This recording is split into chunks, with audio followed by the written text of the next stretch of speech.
சந்நிதியில் பொங்க வச்சு பாருங்கம்மா. அம்மா பூங்கரகம் தூக்கி வந்து வேப்பிலையில் ஆடை கட்டி முளைப்பாரி ஏந்துங்கம்மா.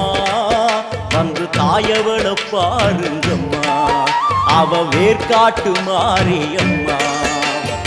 ஆடி வெள்ளியிலே தாயின் சந்நிதியில் பொங்க வச்சு பாருங்கம்மா. அம்மா பொங்க வச்சு பாருங்கம்மா.